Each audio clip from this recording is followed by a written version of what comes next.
Okay.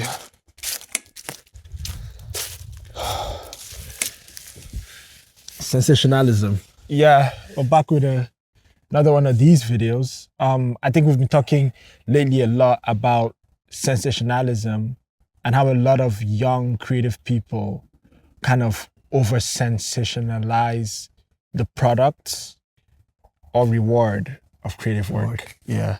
I was watching this video and this guy was talking about like the guy that wins first place, like, and has won first place over and over. Okay, let's say someone like LeBron.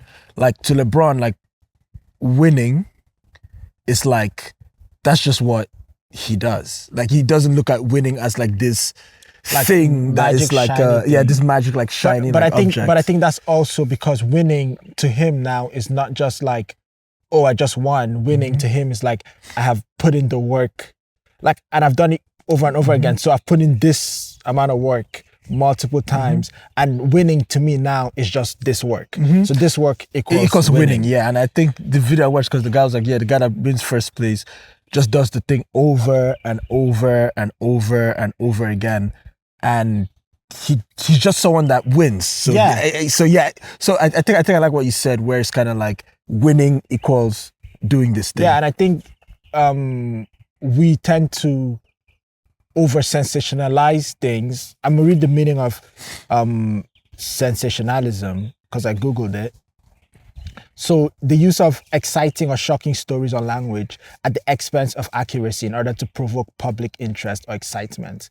I feel like a lot of people over sensationalize like creative work for whatever like reason, but I think that over sensationalism kind of comes, as the definition says, at the expense of accuracy. So then they don't look at it for like what it actually is. Because as you said, the accuracy of winning is doing the work to over win and over again. Yeah. And then it's like, you see, everyone sees a number one song and they're like, oh, I'm gonna just make music and I make the best music and drop the music and then I'm gonna become this famous artist and get a number one song. But it's like, again, and I think that's why you also have to do research. Because I think, again, if you actually understand, if you do enough research and kind of find out more to like understand what makes a song number one, then it like dumps down the sensationalism of the thing for you, because you're like, no, like you have to like market, you have to like do all these things to get that the thing. I think let's even take it away from creative work and just look at it for like from like just a life perspective. Like when you're 16 and you're about to get your license, you're so excited, oh my God, I can't wait to drive. And you get a car and you drive and you're like, oh my God, I'm driving, I'm on the road, I'm in this car.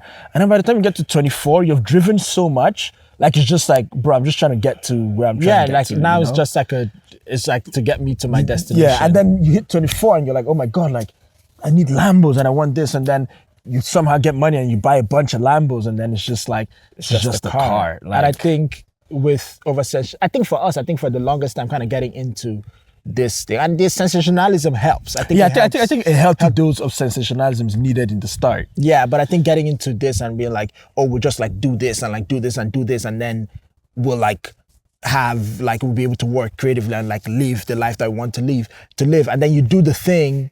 Like you do all those things you thought like was the thing, and then like the reality kind of kicks in and it's like, no, like it's actually like work. And you think, oh my God, if I just keep making this stuff and putting it out, then I could be like financially stable off of creative work. But it's like, no, you need a financial plan to be financially stable off of creative work. And it's like, but if you don't have a financial plan and you're just like, oh, I'm gonna just do the work and I'm gonna just like go out and like take these photos and then I'm gonna keep taking photos and then I'm gonna get good.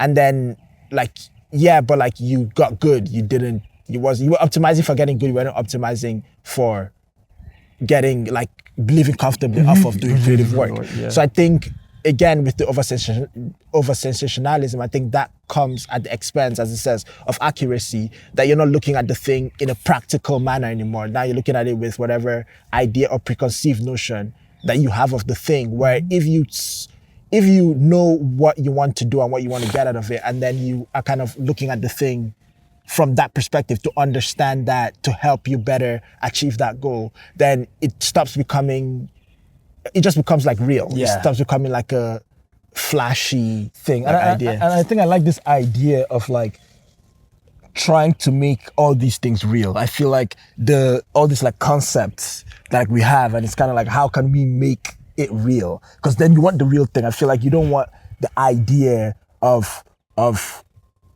money. Like, you don't want to look like you're making money. You want to actually make money. You don't want to look like you're doing creative work for a living. You actually want to do creative work for a living. And then it's like, okay, how do we optimize and get this real?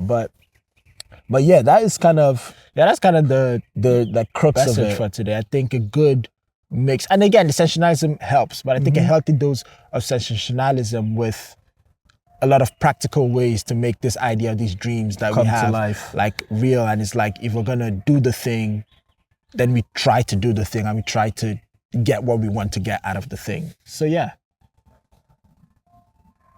sensationalism. Have a great day.